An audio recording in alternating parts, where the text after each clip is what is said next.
let us look at our third example.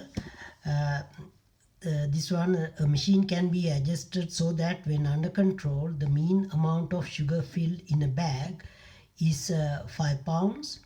In the past experience, the standard deviation of the amount of sugar is filled is known to be 0.15 pounds. To check if the machine is under control, a random sample of 16 bags were weighted and the mean weight was found to be 5.1 pounds. At 5% level of significance is the adjustment out of control. Assume a normal distribution. So in this question, the sample size they are picking is 16 pounds. 6 sample of 16 bags. So the sample size is 16. So it's quite a small sample. Okay. So also, if you read the question carefully, it says that amount of this is supposed to be 5 pounds. So that's what you want to control. Okay. So from the past experience, the standard deviation of the amount filled is known to be 0.15 pounds. So this value is not coming from your current sample. It's from the past data, or that's the way the machine is set up. So overall, this is from the past. It's supposed to be like that. So in other words, that is not coming from the sample, that is the sigma rather than the S. So 0.15. That is important later on. Okay.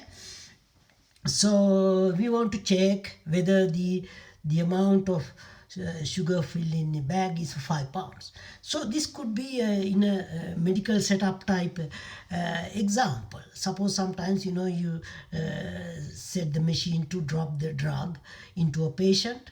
So it's supposed to work it like that. And so if you put too much drugs or too little drugs, either way the patient is going to be in trouble. Okay, the same way here, supposed to be 5 pounds. If you put too much sugar into a bag, so then that means you're going to lose your money in the long run.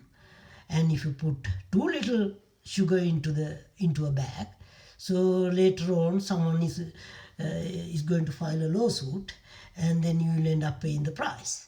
So it's supposed to be 5. So this is a very little deviation from 5 is fine, but the mean supposed to be 5. You don't want to go too far away from that. Okay. So anyway, so we want to check whether the machine is under control. So say that. So using now the way we set it up before. So the X is the amount of sugar filled in a bag. So this is the distribution. According to this says that assume a normal distribution for the amount of sugar filled in a bag. So says that assume that this is a normal curve. See, that is a must right now, because we have a very small sample. If this is instead of 16, if this is like a 50 or 60, something like that, we do not need that. But the fact that this is 16, this is a must. Okay. Otherwise, later, you have seen in the confidence interval part, the minute we replace this sigma value, is going to turn into the T curve. Okay. So now anyway, let me finish this example. So the mu supposed to be 5 when it is under control. The alternative hypothesis, you are trying to see whether it's 5 or not. Okay. So 5 or not. So in other words, it's not like the way we look at before. Greater than 5 could be, or less than 5, both. Okay. So simply in this case, not equal to 5. So we are trying to see whether it's equal to 5 or not 5. So since this is a normal curve, x bar is always normal because it's normal already for any sample size. This is correct. So under H naught, assuming H naught is correct, if you assume this is correct, this x bar is going to follow.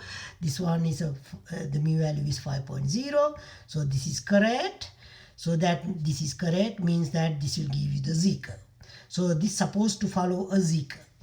So now the sample C, the test statistic, this is the test statistic, sample Z is this quantity. So here to calculate this quantity, you cannot replace this thing by this S value. The S value according to this, S value is equal to S value is 0.15. Okay, 0.15 right there. Okay, so the thing is that this in this question the S value is not given actually. This is sigma. Okay, this is not given, by the way. So even if this is given, you cannot use this S value, because the minute you use this value, this will turn into the T. This is the real value. Okay, you don't want to use an estimate for that. So here, so the sigma is 0.15. This is 5.1. The x bar is 5.1. That's what the other 5.1 is about. This one. So the x bar is 5.1. So use that, and this is the sample Z is equal to 2.67.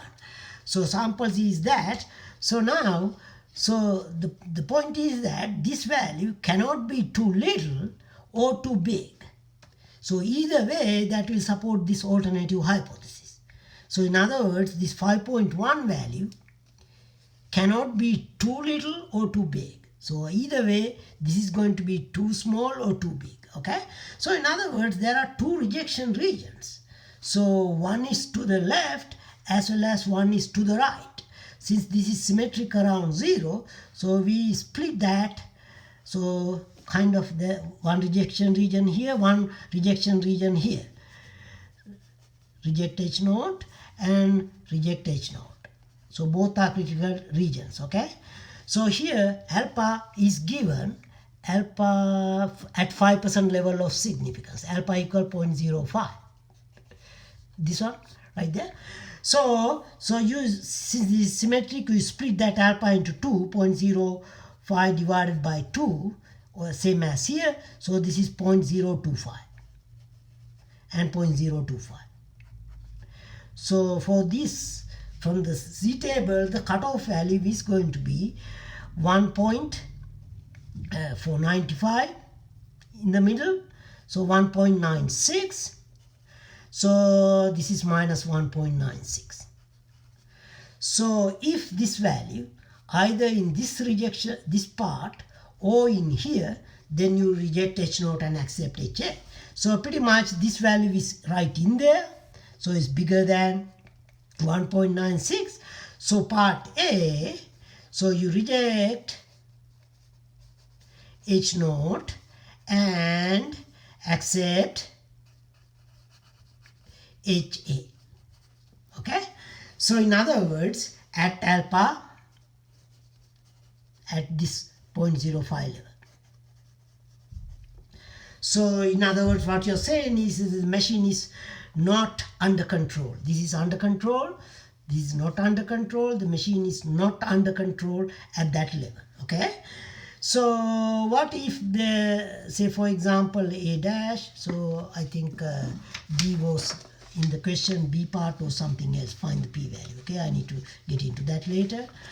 So what will happen if alpha level, if alpha is say 0.1.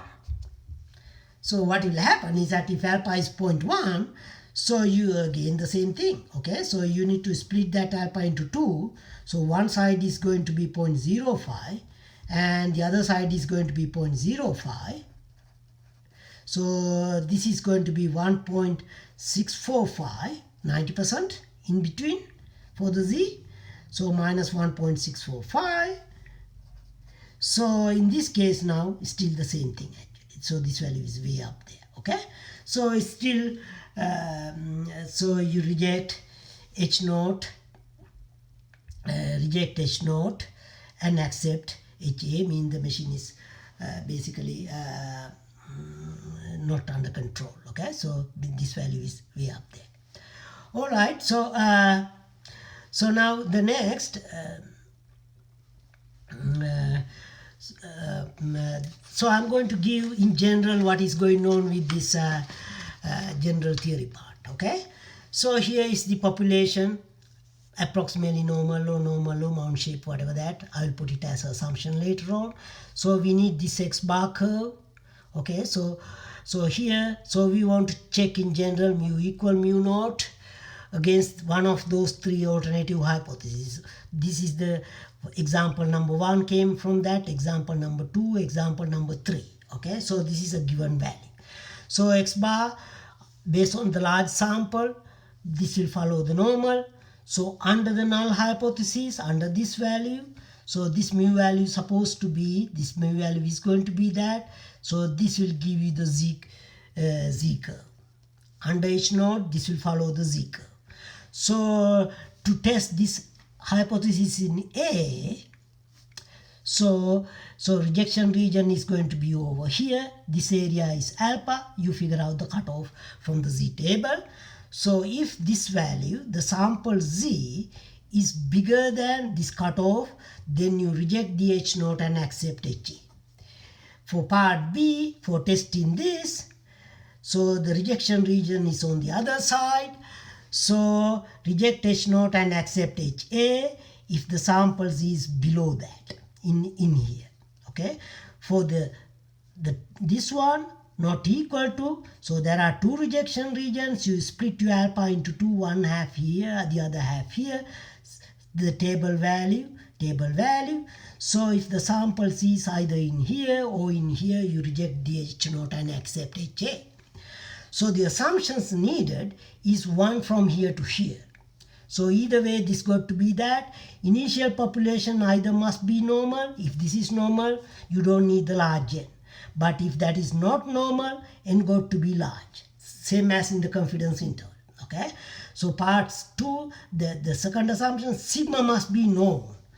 So that way you can put that known value right there.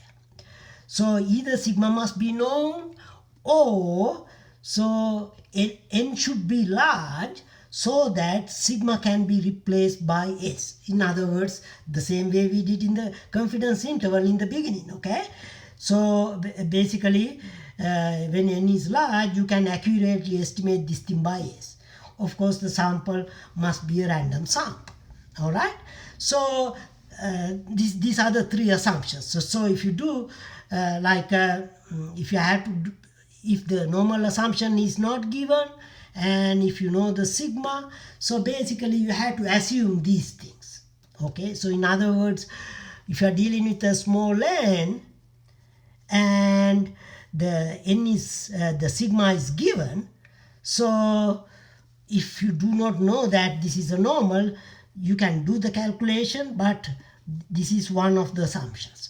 So it's basically just exactly like in the confidence intervals. Okay, so it's exactly, I'm repeating the same thing. Okay, so anyway, this thing has only one rejection region. This thing has this one is known, sometimes is known as the upper tail test, because the rejection region is in the upper tail. This is the upper tail. This is known as the lower tail test because the rejection region is in the lower tail. Sometimes this is known as a two-tail test. There are two rejection regions. One is in the upper tail, one is in the lower tail. Okay? So when you read the textbooks, you might run into that one tail or the lower tail or the two-tail test. All right, so the next, so I will show you how to do these things. See, all of these things, someone needs to give you this alpha level. All right, so what we are going to look at is that how to do this whole thing without someone giving you this alpha level. All right, so okay, so let us look at that one in the next video.